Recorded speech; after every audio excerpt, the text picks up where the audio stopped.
The total initiative relative to what we're going to do with more Border Patrol and more asylum officers. President Trump? I really don't know what he said at the end of that sentence. I don't think he knows what he said either. Look, we had the safest border in the history of our country. That there was such a bad look, such a sad look. There's been a lot of loss of trust from the people around the Biden administration who've been telling us incessantly that he's fitter than ever, better than ever. Joe Biden had objectively the worst debate of his career, and some are even calling it the worst presidential debate in history, constantly fumbling his words and making incoherent statements. In this video, I'll be analysing his bizarre non-verbal behaviour in an attempt to uncover what's actually going on here. Since I've changed the law, what's happened? I've changed it in a way that now you're in a situation where there are 40% fewer people coming across the border illegally. That's better than when he left office. And I'm going to continue to move until we get the total ban on the total initiative relative to what we're going to do with more Border Patrol and more asylum officers. President Trump? I really don't know what he said at the end of that sentence. I don't think he knows what he said either. Look, we had the safest border in the history of our country. Biden shows no facial reaction here despite messing up his statement badly. When speaking publicly and messing up your words, you would expect to see signs of the stress response as you feel frustrated or embarrassed that you're messing up what you're saying. He does none of this. We see no muscle tension and no mouth tension. No distancing either. He just messes it up and doesn't even seem that he's aware of it, indicating cognitive disorientation. This is why his body language feels so strange to people. He's not expressing a normal human reaction. After he finishes speaking, he slowly looks downwards and then toward Trump, making extremely slow movements with little to no expression. These are all symptoms of cognitive disorientation. The vacant stare he does is unfortunately one of the telltale signs of dementia. Research conducted in 2016 by Dr. Go-Jun Byu and his team at the Mayo Clinic found that Alzheimer's patients often exhibited a vacant gaze due to a disruption in the brain function as a result of an abnormal protein buildup. This leads to a distant, unfocused gaze, which I feel we're seeing here. That $2 trillion tax cut benefited the very wealthy. What I'm going to do is fix the tax system. For example, we have 1,000 trillionaires in America. Billionaires in America. And what's happening? They're in a situation where they, in fact, pay 8.2% in taxes. If they just paid 24%, 25%, either one of those numbers, they'd raise $500 billion, I should say, in a 10-year period. We'd be able to wipe out his debt. We'd be able to help make sure that all those things we need to do, child care, elder care, making sure that we continue to strengthen our healthcare system, making sure that we're able to make every single solitary person eligible for what I've been able to do with the COVID, with dealing with everything we have to do with, look, if we finally beat Medicare. Thank you, President Biden. President Trump?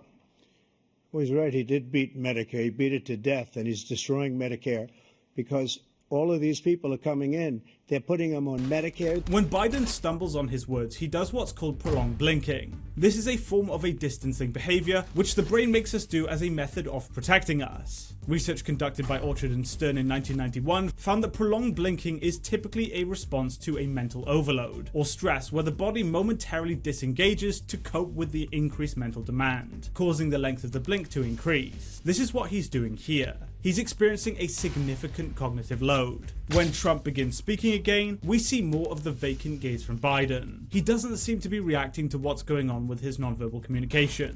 I went to the World War I cemetery he refused to go to. He was standing with his 4-star general, and he told me, he said, I don't want to go in there because they're a bunch of losers and suckers. My son was not a loser, was not a sucker. You're the sucker. You're the loser. President Trump? First of all, that was a made-up quote, suckers and losers. They made it up. It was in a third-rate magazine that's failing, like many of these magazines. He made that up. He put it in commercials. We've notified him. We had 19 people that said I didn't say it. And think of this. Who would say I'm at a cemetery or I'm talking about our veterans? Because nobody's taken better care. I'm so glad this came up, and he brought it up. There's nobody that's taken better care of our soldiers than I have. To think that I would, in front of generals and others, say suckers and losers. We have 19 people that said it was never said by me.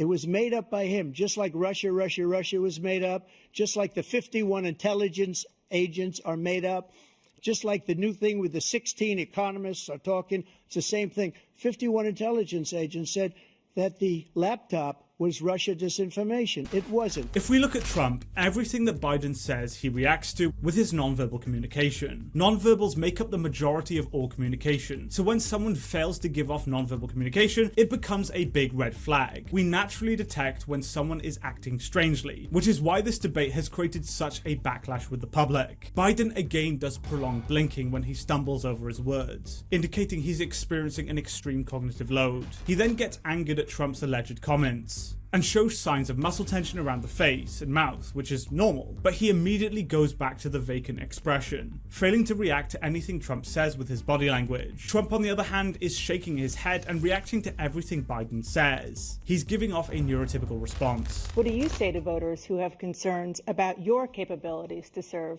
Well, I took 2 tests, cognitive tests. I aced them, both of them, as you know. We made it public. He took none. I'd like to see him take one, just one, a real easy one. Like go through the first 5 questions, he couldn't do it. But I took 2 cognitive tests. I took physical exams every year. And, you know, we knock on wood wherever we may have wood, that I'm in very good health. I just won 2 club championships, not even senior, 2 regular club championships. To do that, you have to be quite smart, and you have to be able to hit the ball a long way. And I do it. He doesn't do it. He can't hit a ball 50 yards. He challenged me to a golf match. He can't hit a ball 50 yards. I think I'm in very good shape. I feel that I'm as in good a shape as I was 25, 30 years ago. Actually, I'm probably a little bit lighter, but I'm in as good a shape as I was years ago. I feel very good. I feel the same. But I was willing to take a cognitive test. And you know what? If I didn't do well, I aced them. Look, I'd be happy to have a driving contest with him. I got my handicap, which when I was vice president, down to a 6. But by the way, I told you before, I'm happy to play golf if you carry your own bag. Think you can do it? That's the biggest lie. He's a 6 handicap of all. I was an 8 handicap. Yeah. 8. But I have, you know how many? I've seen you swing. I know you swing. Okay, let's not act like children. President Trump, we're going to 21 turn. Let's not act like children. Let's see what your numbers are when this election is over. Let's see.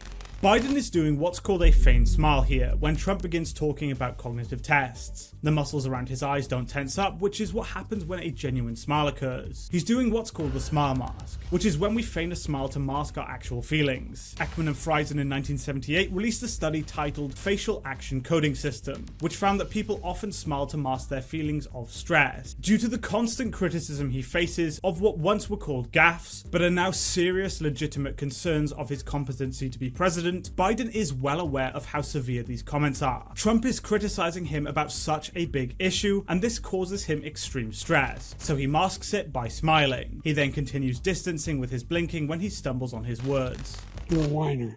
When you lost the first time, you continued, you appealed and appealed to courts all across the country. Not one single court in America said any of your claims had any merit, state or local, none. But you continue to provoke this lie about somehow there was all this misrepresentation, all this stealing. There is no evidence of that at all.